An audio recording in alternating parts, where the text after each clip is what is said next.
తెలంగాణ నుంచి హైదరాబాద్ నుంచి మనం ఈ కార్యక్రమంలో పాల్గొనడానికి పెద్దలు వచ్చారు.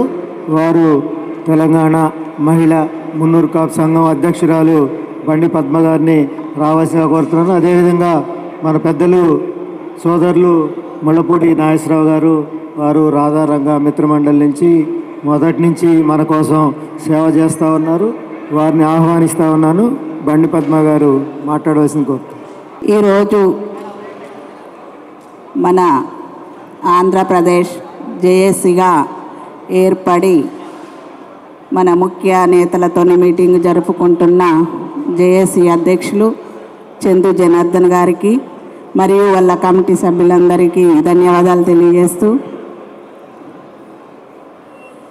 మన కాపులము ఓటు బ్యాంక్ అని వాడుకుంటున్నారు తప్ప 2 తెలుగు రాష్ట్రాలలో మన కాపులను ముందుకు వెళ్ళనివ్వట్లేదు. అది ఎక్కడుంది ప్రాబ్లం అంటే మళ్ళీ మన కాపుల దగ్గరనే ఉంది. ఎందుకంటే ఈరోజు 2 తెలుగు రాష్ట్రాల్లో అగ్రకులాలైన తెలుగు రాష్ట్రంలో రెడ్డి, వెల్మ మనలో ఓటు బ్యాంక్గా వాడుకుంటున్నారు. ఆంధ్రప్రదేశ్లో కమ్మ, చౌదరి, రెడ్లు అంటే మనము ఓటు బ్యాంక్గా చూస్తే చాలా ఎక్కువ మంది ఉంటాం. అయినా ఎందుకు రెడ్డిలు గెలుస్తున్నారు, చౌదరులు గెలుస్తున్నారు, వెల్మలు గెలుస్తున్నారు అనేది మనం ప్రశ్న వేసుకోవాలి. అంటే మనం శాసించే స్థాయిలో ఉన్న ఓటు బ్యాంకు.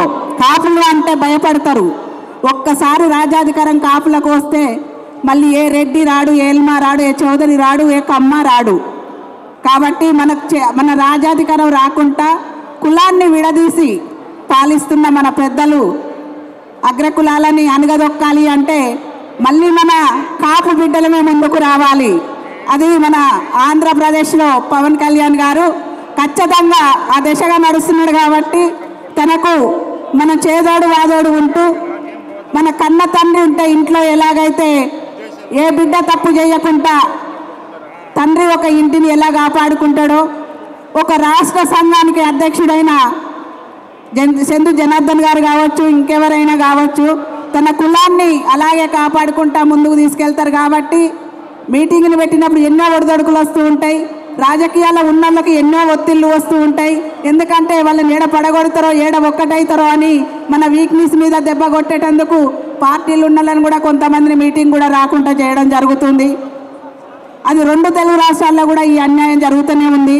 ఈ అన్యాయాన్ని అరికట్టాలి అంటే మన కాపు మన ఓటును మనం వేసుకుంటే చాలు, మనం అధికారం చేజిక్కించుకుంటాం. ఆ దిశగా మరి ఎందుకు మనం ప్రయాణించట్లేమని మన పెద్దలను అడుగుదామా, మన మనస్సాక్షిని ప్రశ్న వేసుకుందామా అని మీ అందరూ తెలుసుకోవాలి. ఈరోజు మన చందు జనార్దన్ గారు రాష్ట్రంలో ఉన్న కాపులందరినీ ఒక్కటి చేస్తుంటే పద్ధతుల గుండెల్లో గుబులు పుడుతున్న విషయం మీ అందరికీ తెలుసు. అలాగే కాపులను ఎక్కడైతే కలుపుతుంటారో అక్కడ చాలా మనకు కొన్ని అవమానాలు జరుగుతూ ఉంటాయి, ఆపదలు కూడా వస్తూ ఉంటాయి. దాన్ని అధిగమిస్తూ మనం కాపులం ఖచ్చితంగా ముందుకు పోవాలి అంటే మన కుల నాయకులు ఏ పార్టీకి అండగాయకుండా, ఏ పార్టీలకు శాల్వలు కప్పకుండా, ఏ పార్టీ రాజకీయ నాయకుని చుట్టూ తిరగకుండా దాన్ని సొంతంగా మన సంఘాన్ని నడిపినప్పుడు మాత్రమే మన కులానికి న్యాయం జరుగుతుంది. అలా న్యాయం జరగాలి అంటే మన కుల నాయకులు ఖచ్చితంగా ముందుకు పోతుంటే వాళ్ళతో కలిసి మనం నడవలసిన అవసరం ఇప్పుడు ఎంతైనా ఉంది. రాబోయే ఎలక్షన్లో ఖచ్చితంగా మన మున్నూరు కాపు ఎవరైనా సరే నిలబడితే వాళ్ళకు మనం ఓట్లు వేసుకుందాం. ఖచ్చితంగా మనము రాజ్యాధికారం తెచ్చుకుందాం. 2 తెలుగు రాష్ట్రాల్లో మనం అనగదొక్కబడుతున్నామన్న విషయం మనందరికీ తెలుసు. చెప్పుకుంటున్నామే తప్ప మనం ఆ దిశగా ఎందుకు ప్రయాణించట్లేమని మన మేధావులను అడుగుదాము. మేధావులు అంటే అందరికంటే మనం ఎక్కువ మేధావులం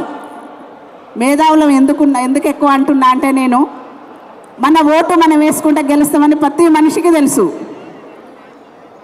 కానీ ఇక్కడ ఏ పార్టీలో ఉన్నోళ్ళు నాకు ఆ పార్టీలో ఎమ్మెల్యే టికెట్ వస్తే చాలు, నేను ఎంపీ టికెట్ తెచ్చుకుంటే చాలు, నేను గెలిస్తే చాలు అనుకుంటున్నాడే తప్ప నాకంటూ ఒక రాజాధికారం ఎందుకు ఉండొద్దు, ఆ దిశగా నేను ఎందుకు ప్రయాణించొద్దు? ఏ రాజకీయ నాయకుడు అండి వాళ్ళ ఉన్న పార్టీలలో ఉన్న పథకాలు ఎంతమందికి మనకు రిలీజ్ చేసిండు, మన కులానికి ఎంతగానో మనకు వాళ్ళు పనులు చేసిండు. కులం పడితే చాలు, ఓటు బ్యాంక్ వచ్చినప్పుడు మాత్రం కులం కావాలి, టిక్కెట్ తెచ్చుకుంటున్నప్పుడు కులం పేరు చెప్తారు. కానీ ఒక కాపు బిడ్డ పోయి మళ్ళీ కలిసి శాలువా కప్తానంటే మాత్రం వద్దొద్దు కులం ముద్ర పడుతుంది అంటారు. ఎందుకు? ఇది మీరు ఆత్మను మీరే ప్రశ్నించుకోవాల్సి వస్తుంది. ఓటు వేసే ముందు ఓటు బ్యాంక్ వాడుకుంటున్న వాళ్ళను అనుక తొక్కి మన ఆంధ్రప్రదేశ్లో అవకాశం ఉన్న మన కాపు బిడ్డ పవన్ కళ్యాణ్ ముందుకు తీసుకెళ్దామని ఈ సభాముఖంగా నేను తెలియజేసుకుంటూ, పెద్దలు జేఏసీ అధ్యక్షులు చందు జనార్దన్ గారికి, వాళ్ళ కమిటీ సభ్యులకి, ప్రింట్ మీడియాకి, ఎలక్ట్రానిక్ మీడియాకి అందరికీ నేను ధన్యవాదాలు తెలియజేసుకుంటూ, జై కాపు.